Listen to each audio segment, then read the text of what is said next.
America, Israel versus Iran మధ్య యుద్ధం పీక్స్కు చేరిన టైంలో అమెరికా ఈ యుద్ధాన్ని మరింత తీవ్రంగా మార్చే ఛాన్స్ కనబడుతోంది. ఉద్రిక్తతలను మరింత పెంచుతూ అమెరికా ఒక మోస్ట్ పవర్ఫుల్ వార్ షిప్ను రంగంలోకి దించింది. దాదాపు 2,000 మంది మెరైన్ సైనికులతో కూడిన యుఎస్ఎస్ ట్రిపోలి అరేబియా సముద్రంలోకి ఎంటర్ అయ్యేందుకు రెడీ అయింది. హర్ముజ్ జలసంధి, రాస్ లఫాన్ ఘటనల తర్వాత అమెరికా తన సైనిక వ్యూహాన్ని వేగవంతం చేసింది.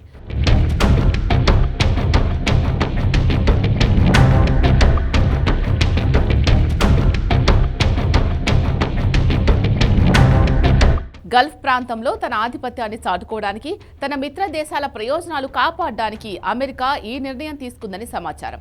యుఎస్ఎస్ ట్రిపోలి ప్రత్యేకతలు ఒకసారి చూస్తే అది ఏ రేంజ్లో పవర్ఫుల్ నౌకనో అర్థమవుతోంది. ఈ భారీ యుద్ధ నౌకలో దాదాపు 2,000 మందికి పైగా సుశిక్షితులైన అమెరికన్ మెరైన్ సైనికులు ఉన్నారు. వీరు సముద్రం నుంచి నేరుగా శత్రువుల నేలపైకి దాడి చేయడంలో ఆరితేరిన సైనికులుగా చెప్తూ ఉంటారు. దీనిపై F-35B వంటి అత్యాధునిక యుద్ధ విమానాలు, భారీ హెలికాప్టర్లు ఉన్నాయి. ఇవి నిమిషాల వ్యవధిలో ఇరాన్ తీర ప్రాంత లక్ష్యాలపై విరుచుకుపడగలవు. ఇది కేవలం ఒక యుద్ధ నౌక మాత్రమే కాదు, ఒక కదిలే సైనిక స్థావరం. దీనివల్ల ఇరాన్పై ఒత్తిడి పెంచడం అమెరికాకు సులభమవుతుంది. అసలు అరేబియా సముద్రంలోకి ఎందుకు అనేది ఒకసారి చూస్తే, హర్ముజ్ జలసంధి గుండా వెళ్లే వాణిజ్య నౌకలకు రక్షణ కల్పించడం అమెరికా ప్రధాన లక్ష్యం.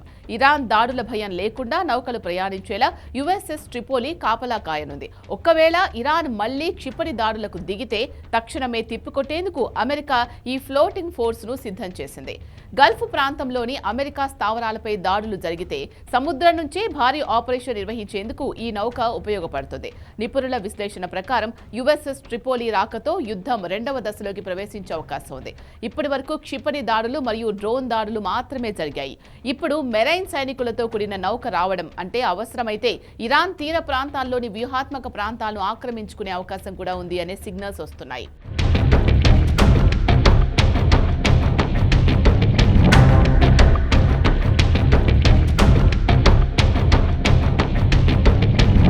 అమెరికా అధ్యక్షుడు డొనాల్డ్ ట్రంప్ ఇప్పటికే ఇరాన్కు బుద్ధి చెబుతామని ప్రకటించారు. నాటో దేశాలు సహకరించకపోయినా అమెరికా తన ఒంటరి పోరాటాన్ని కొనసాగిస్తుందని చెప్పడానికి ఈ నౌక పంపడమే నిదర్శనం.